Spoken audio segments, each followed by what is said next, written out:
Hello అండి. అందరూ ఎలా ఉన్నారు? మేమైతే బాగున్నాం. మీరు కూడా బాగుండాలని కోరుకుంటున్నాను. ముందుగా ఈ సంవత్సరం డిఎస్సి రాస్తున్న వాళ్ళందరికీ ఆల్ ద బెస్ట్ అండి. అందరూ కూడా ఎగ్జామ్ బాగా రాయాలని కోరుకుంటున్నాను అండి. మంచి మార్క్స్ రావాలి. అలాగే ఈరోజు టాపిక్ ఏంటంటే మనకి 8th class Telugu text book అనేది అవుతుందండి. ఇది 31వ వీడియో. చాలా ఇంపార్టెంట్ బిట్స్ అనేవి చెప్పడం జరుగుతుందండి డైలీ మన ఛానల్లో డిఎస్సికి సంబంధించి.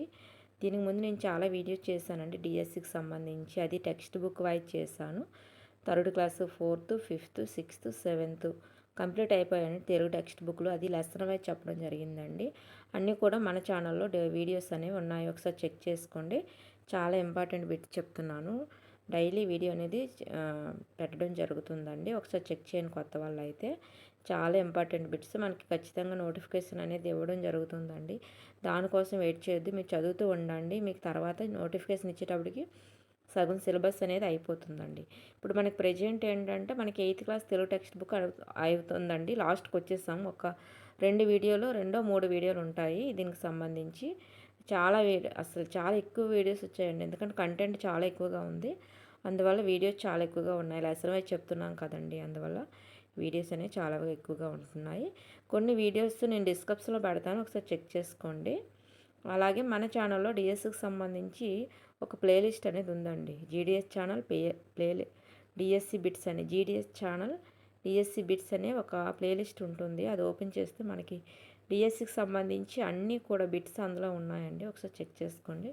మీకు చాలా ఈజీగా ఉంటుంది. ఒక దగ్గర రాసుకోండి, మీకు రివిజన్ కూడా చాలా యూజ్ అవుతుంది. ఓకే అండి. ఇప్పుడు వీడియోగా నచ్చితే లైక్ చేయండి, షేర్ చేయండి, సబ్స్క్రైబ్ చేయండి ఫ్రెండ్స్. ఓకే, ఇప్పుడు మన టాపిక్లోకి వెళ్దాము. ఇది కూడా మనకి ఈ స్ఫూర్తిదాతలు అనే పాఠం ఏంటో 8th క్లాస్ సంబంధించిందండి. ఇది ఒక లెసన్ 8th క్లాస్ సంబంధించి స్ఫూర్తి ప్రదాతలు అండి. ఈరోజు దీనికి సంబంధించి బిట్స్ అనేవి చెప్పుకుందామండి. ఫస్ట్ చూడండి, స్ఫూర్తి ప్రదాతలు పాట రచయిత ఎవరు? స్ఫూర్తి ప్రదాతలు పాఠం యొక్క రచయిత ఎవరని అడుగుతున్నారు. మనకి ఇక్కడ చూడండి, ఫస్ట్ రచయితల బృందం, రెండోది ఏడిదర కామేశ్వరరావు, మూడోది బాలల అకాడమీ, నాలుగోది ఏడిద నాగేశ్వరరావు గారు. నలుగురిలో ఎవరని అడుగుతున్నారండి? స్ఫూర్తి ప్రదాతల పాఠం రచయిత అంటే మనకి ఇక్కడ ఆప్షన్ 1 అండి, రచయితల బృందం ఈ స్ఫూర్తి ప్రదాతలు అనే పాఠాన్ని రాయడం జరిగిందండి. నెక్స్ట్ మనకు చూడ రెండోది, స్ఫూర్తి ప్రదాతలు పాఠం యొక్క ప్రక్రియ ఏంటి? మనకు వచ్చిన సిలబస్లో కూడా ప్రక్రియలు, ఇతివృత్తాలు అనే స్పెషల్గా మెన్షన్ చేశారండి. మనకి బిట్స్ అనేది ఖచ్చితంగా వస్తాయి. అందుకని ఇవి మాత్రం బాగా చాలా ఇంపార్టెంట్. ఇవి ప్రతి లెసన్ యొక్క ప్రక్రియలు, ఇతివృత్తాలు అనేవి. చూడండి, స్ఫూర్తి ప్రదాతల పాఠం యొక్క ప్రక్రియ ఏంటని అడుగుతున్నారు. ఫస్ట్ చూడండి, వ్యాసం, రెండోది ఆత్మకథ, మూడోది వార్తా వ్యాఖ్య, నాలుగోది గజలండి. ఈ నాలుగింట్లో ఏంటి స్ఫూర్తి ప్రదాతల పాఠం యొక్క ప్రక్రియ అని అడుగుతున్నారు. మనకి ఇక్కడ ఆప్షన్ 1 వ్యాసం అండి. ఈ స్ఫూర్తి ప్రదాతల పాఠం యొక్క ప్రక్రియ ఏంటండి? వ్యాసం అండి. నెక్స్ట్ మనకు చూడండి, స్ఫూర్తి ప్రదాతల పాఠం యొక్క ఇతివృత్తం ఏంటి? ప్రక్రియ అంటే వ్యాసం అండి. అలాగే ఈ లెసన్ యొక్క ఇతివృత్తం ఏంటని అడుగుతున్నారు. ఫస్ట్ చూడండి, జాతీయ సమైక్యత, రెండు సామాజిక స్పృహ, మూడోది మానసిక ఉల్లాసం, నాలుగోది శాస్త్ర విజ్ఞానం. ఈ నాలుగింట్లో ఈ పాఠం యొక్క ఇతివృత్తం ఏంటని అడుగుతున్నారండి.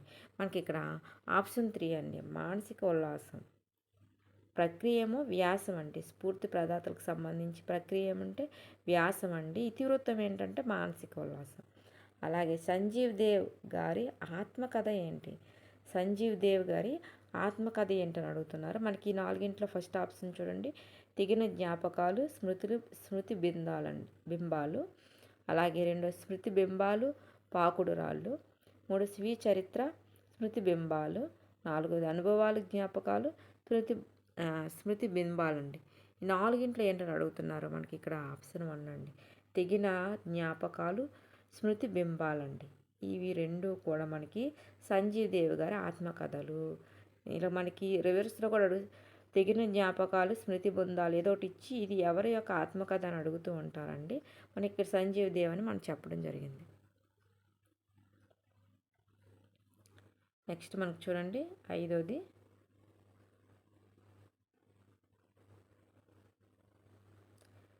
కవిగానే కాక మనిషిగా జీవించినప్పుడే కవిగా జీవించినట్లు అవుతుంది అని సంజీవ్ దేవ్ అన్నది ఎవరితో? సంజీవ్ దేవ్తో అన్నది ఎవరు? కవి కవిగానే కాక మనిషిగా జీవించినప్పుడే కవిగా జీవించినట్లు అవుతుంది అని సంజీవ్ దేవత అన్నది ఎవరు అడుగుతున్నారు. ఫస్ట్ చూడండి, Rabindranath Tagore, next Nicholas Roerich, అలాగే భావకవి కృష్ణశాస్త్రి, 4 రాహుల్ సాంకృత్యాయన్ అండి. నలుగురిలో ఎవరి మాట సంజీవ్ దేవత అన్నదని అడుగుతున్నారు. మనకి ఇక్కడ ఆప్షన్ 1 అండి, రవీంద్రనాథ్ ఠాగూర్ అండి. ఈ మాట కవి కవిగానే కాక మనిషిగా జీవించినప్పుడే కవిగా జీవించినట్లు అవుతుంది అని అన్నది ఎవరు అంటే రవీంద్రనాథ్ ఠాగూర్ అండి. నెక్స్ట్, 50 ఏళ్ళ వయసులో కుంచెపట్టి అద్భుత కళా సృష్టి చేసిన కళా కళా తపస్వి ఎవరని అడుగుతున్నారండి.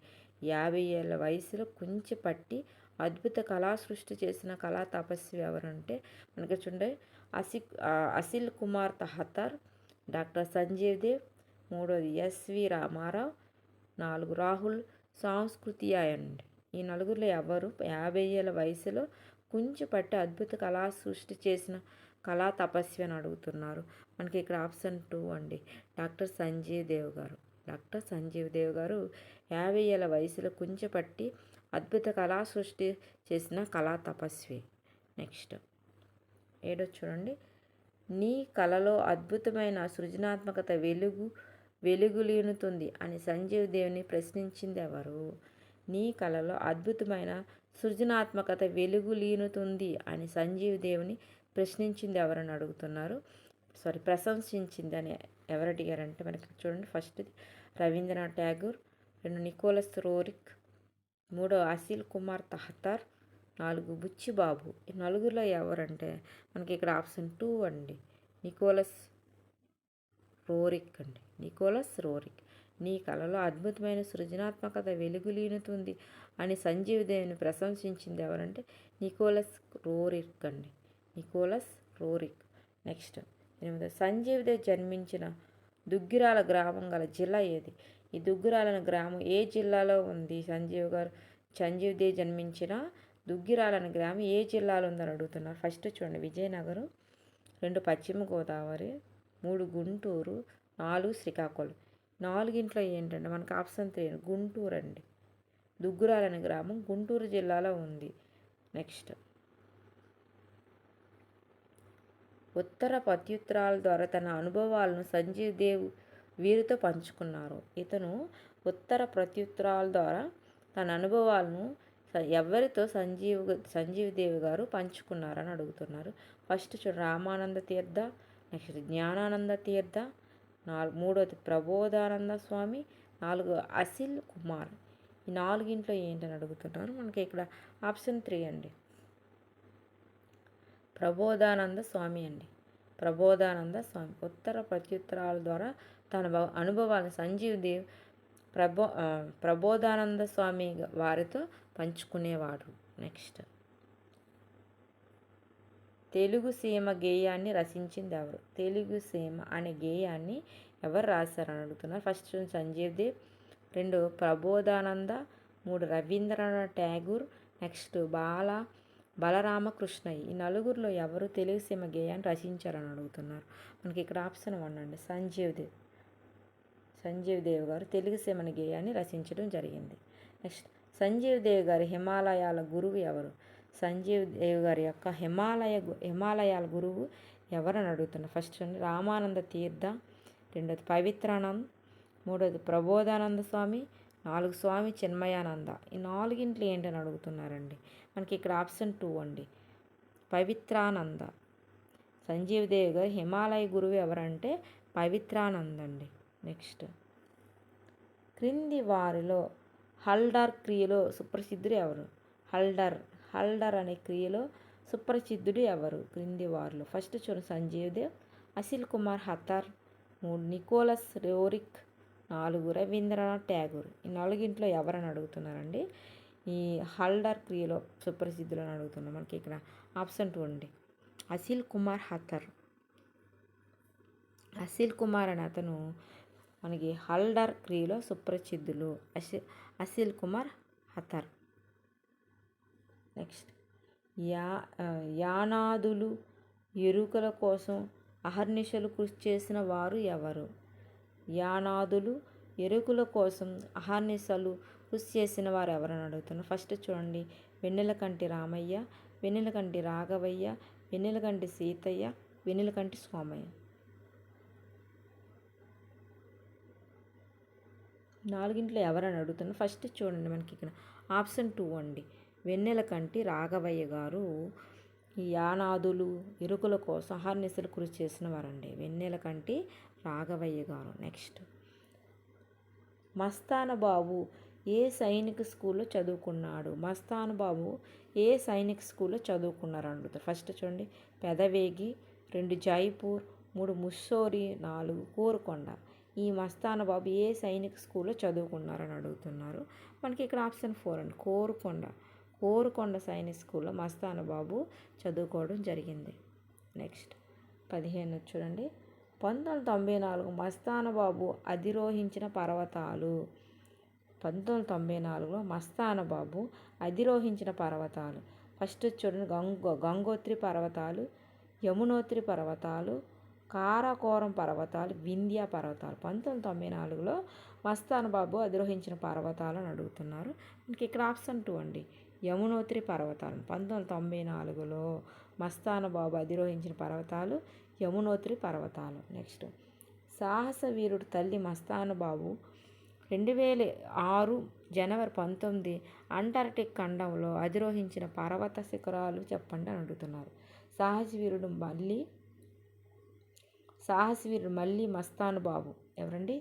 మల్లి మస్తాన బాబు 2006 జనవరి 19 అంటార్కిటిక్ ఖండంలో అధిరోహించిన పర్వత శిఖరాలు అంటున్నారు. ఫస్ట్ చూడండి, Vinson Massif, Mount Kosciuszko, Aconcagua, next Kilimanjaro. ఈ నాలుగింట్లో ఏంటి ఇతను 2006 జనవరి 19 అంటార్కిటిక్ ఖండంలో అధిరోహించిన పర్వత శిఖరాలను అడుగుతున్నారు.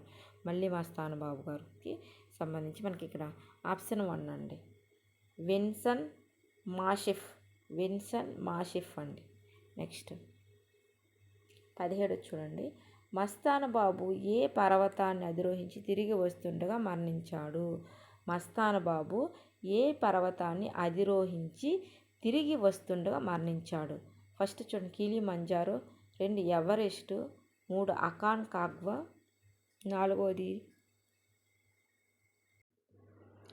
4ది నెవాడో ట్రీస్ కుసెన్-సర్. ఈ నాలుగింట్లో ఏ పర్వతాన్ని అధిరోహించి తిరిగి వస్తుండగా మరణించారు అని అడుగుతున్నారు. మనకి ఇక్కడ ఆప్షన్ 4 అండి, నెవాడో ట్రీస్ కుసెన్-సర్ అండి. నెవాడో ట్రీస్ కుసెన్-సర్. మస్తాన బాబు నెవాడో ట్రీస్ కుసెన్-సర్ పర్వతాన్ని అధిరోహించి తిరిగి వస్తుండగా మరణించడం జరిగిందండి. నెక్స్ట్ మనకు చూడండి, 18ది, ప్రపంచంలో ఎత్తైన ఎవరెస్ట్ శిఖరం మీద మళ్ళీ మస్తాన బాబు కాలు మోపిన తేదీ. ఈ మళ్ళీ మస్తాన బాబు ఎవరెస్ట్ శిఖరంపై ఎప్పుడు కాలు మోపారు, ఏ సంవత్సరంలో అని తేదీ అడుగుతున్నారండి. మనకి ఇక్కడ ఫస్ట్ చూడండి, 2006 మే 21, 2006 ఏప్రిల్ 19, 2006 ఫిబ్రవరి 28, 2006 ఆగస్టు 19. ఏ తేదీని ఇతను ఎవరెస్ట్ శిఖరంపై కాలు మోపారని అడుగుతున్నారండి. మనకి ఇక్కడ ఆప్షన్ 1 అండి, 2006 మే 21 అండి. 2006 మే 21న ఇతను ఎవరెస్ట్ శిఖరంపై మళ్ళీ మస్తాన బాబు కాలు మోపారండి. అది ఆ డేట్ అండి ఇది. ఓకే, అకాన్ కాగ్వా శిఖరం గల ప్రదేశం ఇది. అకాన్ కాగ్వా గల శిఖరం ఏ ప్రదేశంలో ఉంది? దక్షిణ అమెరికా, ఉత్తర అమెరికా, ఆఫ్రికా, అంటార్క్టికా.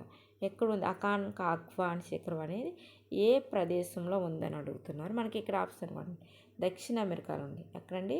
దక్షిణ అమెరికా. అకాన్ కాగ్వా శిఖరం గల ప్రదేశం దక్షిణ అమెరికా. నెక్స్ట్, వీడియోగా నచ్చితే లైక్ చేయండి, షేర్ చేయండి, సబ్స్క్రైబ్ చేయండి friends. Okay, Korukonda Sainik school Jamshedpur IIT వీరితో సంబంధాన్ని కలిగి ఉన్నది. కోరుకొండ సైనిక్ స్కూల్ జంషెడ్పూర్ ఐఐటి వీరితో సంబంధాన్ని కలిగి ఉంది అని అడుగుతున్నారు. ఫస్ట్ మస్తాన్ బాబు, సత్యనాదెల్ల, 3 రామలింగారెడ్డి, అసిల్ కుమార్ ఎవరితో సంబంధాన్ని కలిగి ఉందని అడుగుతున్నారు. మనకి ఇక్కడ ఆప్షన్ 1 అండి, మస్తాన్ బాబు. మళ్ళీ మస్తాన్ బాబుతో సంబంధం అనేది కలిగి ఉంది.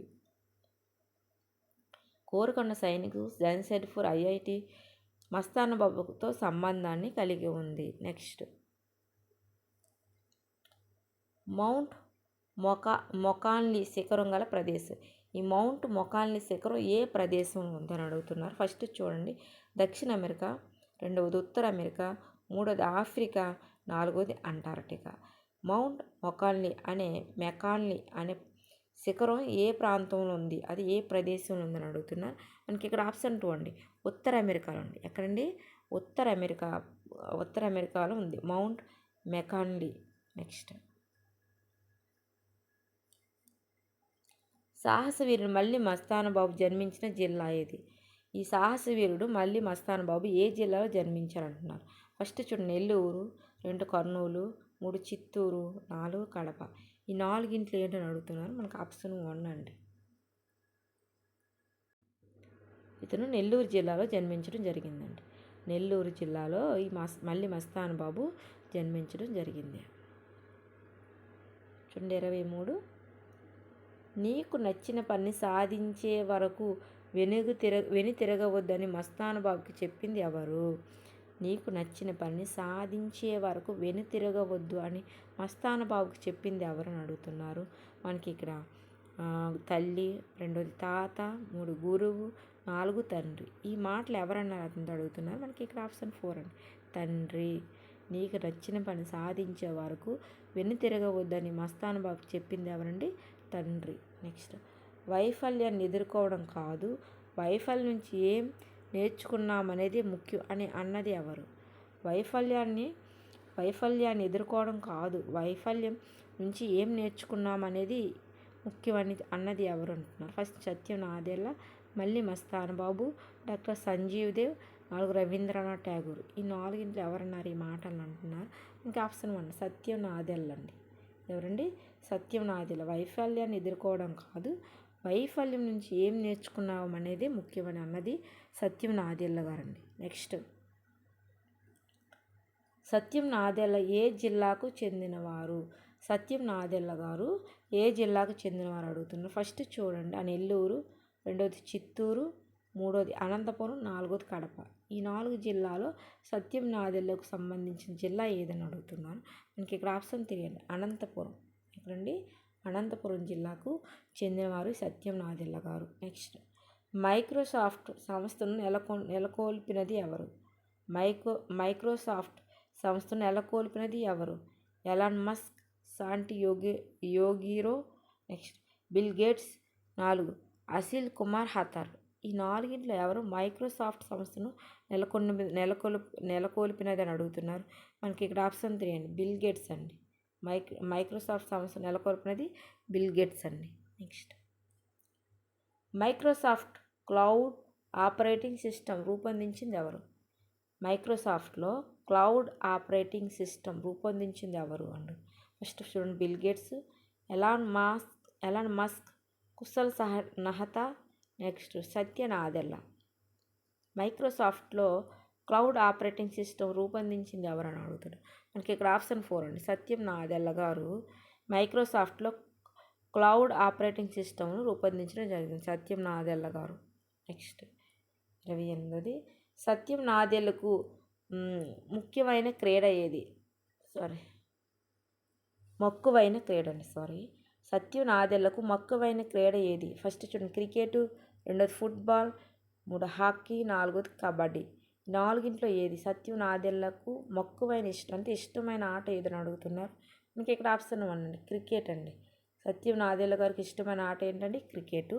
నెక్స్ట్ మైక్రోసాఫ్ట్ సంస్థ సిఇఓగా సత్య నాదెళ్ల పదవి బాధ్యతలు స్వీకరించినది ఎవరు? మైక్రోసాఫ్ట్ సంస్థ సిఇఓగా సత్య నాదెళ్ల పదవి బాధ్యతలు స్వీకరించినది తేదీ ఎప్పుడు అడుగుతున్నారు. ఫిబ్రవరి 2014, మార్చి 2014, ఏప్రిల్ 2014, మే 2014. ఎప్పుడు ఇతను సిఇఓగా బాధ్యతలు చేపట్టారో అని అడుగుతున్నారండి. ఫస్ట్ మనకి ఏమవుతుందంటే మాకు ఆప్షన్ 1 అండి, ఫిబ్రవరి 2014 అండి. మైక్రోసాఫ్ట్ సంస్థ సిఇఓగా సత్య నాదెళ్ల పదవి బాధ్యతలు స్వీకరించింది ఎప్పుడంటే ఫిబ్రవరి 2014. నెక్స్ట్ అసాధ్యాలను సాధ్యం చేయగలమని నమ్మాలి. అసాధ్యాలను సాధ్యం చేయగలమని నమ్మాలి. అసంభవమున్న భ్రమలను తొలగించాలి అన్నది ఎవరు? Oscar Wilde, Tennyson, Shakespeare. Next B షెల్లీ. అసాధ్యాలను సాధ్యం చేయగల నమ్మాలి అసంభవమన్న భ్రమాలను తొలగించాలి అన్నది మనకి ఏంటంటే మనకు ఆప్షన్ 1 అండి, ఆస్కర్ వైల్డ్ అండి. ఈ మాటలు ఎవరన్నారండి? Oscar wild. ఇదండి ఈరోజు సంబంధించి మనకి స్ఫూర్తి ప్రదాతలకు సంబంధించి బిట్స్ అండి. చాలా ఇంపార్టెంట్ బిట్స్ ఇవి. ఒక 2-3 సార్లు చదవండి, మీకు చాలా ఈజీగా గుర్తుంటాయండి. ఒక దగ్గర రాసుకుంటే మీకు చదవడానికి రివిజన్ మెయిన్ అండి. మనం ఎంత చదివాం కాదు, ఎంత రివిజన్ చేస్తే మనకు అంత గుర్తుంటాయి. ముందంత చదివినవి అలా వదిలేస్తుంటాం. మీరు ఒక బుక్ పెట్టుకొని అందులో రాసుకుంటే మీకు రివిజన్కి చాలా యూజ్ అవుతుంది. ఇప్పుడు వీడియో చూసేస్తారు, అది ఏ మూలకి వెళ్తుందో తెలియదు, ఎందుకంటే చాలా వీడియోస్ ఉన్నాయి కాబట్టి మీరు వెతుక్కోవడం కూడా కన్ఫ్యూజ్ అవుతుంది. ఇప్పుడు చదివింది మన రివిజన్లో చదివితేనండి మీకు యూజ్ అవుతుంది, లేకపోతే మీరు వెంటనే మర్చిపోతారు. ఇప్పుడు మీకు వచ్చినట్టు ఉంటుంది కానీ ఎగ్జామ్ హాల్కి వెళ్ళగానే మీరు మర్చిపోతుంటారు. అందువల్ల ఒక నోట్బుక్లో రాసుకోండి. ఓకే అండి, మళ్ళీ రేపు మనం 8th క్లాస్ సంబంధించి వీడియోస్ అనేది చేయడం జరుగుతుంది. ఓకే అండి, థ్యాంక్ యూ.